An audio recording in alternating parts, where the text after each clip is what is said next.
For us as an international NGO, communication is really at the heart of what we do and how we do it. Today we can video conference to, the most obscure, underdeveloped parts of the planet.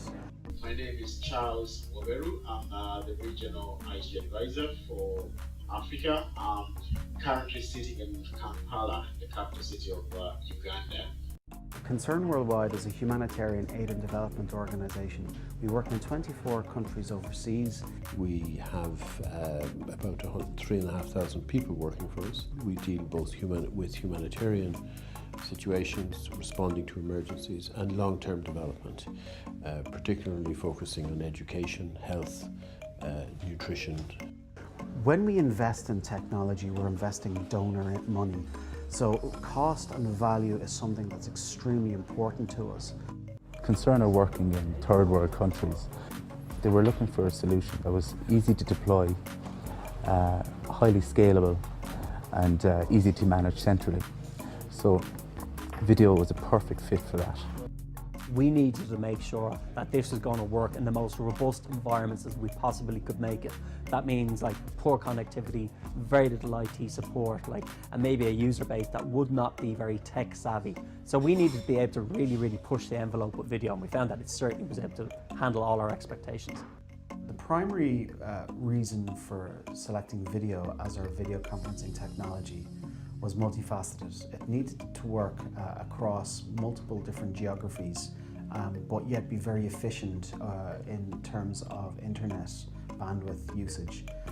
It needed to be compatible with most all platforms on the desktop, be it Windows, but also on mobile devices too. But also it needed to be able to scale up to almost telepresence standard in higher end rooms. The initial reactions to this technology have been very positive. The reason is because I think of the quality of the images and the transmission that we have. And so it's of a quantum leap, if you like, on from what we had some examples in the past. The use of video in Concern is multifaceted. We can use it for our board meetings, we can use it for our management meetings, we can use it for team meetings, inter-team meetings across borders, across different countries, across time zones. I think the difference that video now enables us to do is to have a lot more both frequent and more informal conversations. Previously, any video conferencing deployment that we've had, one of the key stumbling blocks was ease of use. There always seemed to be too many remote controls, too many options, and users would just fall at the first hurdle. The fact that you don't need to have a technical wizard with you to set up the system is really helpful.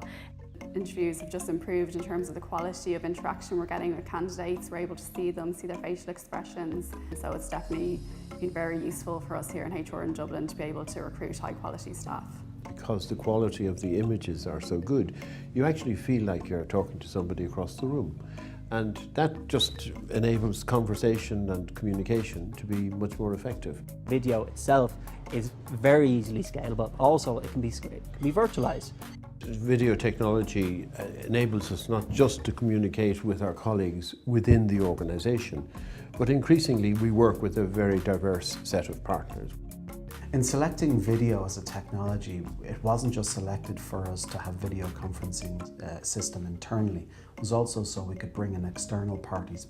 Technology is giving us the capacity for, if you like, the headquarters people with particular skills to communicate with our people on the ground in a much more effective way. It's a very economical tool set to implement, and the cost benefit then with the reduced amount of travel is quite astonishing.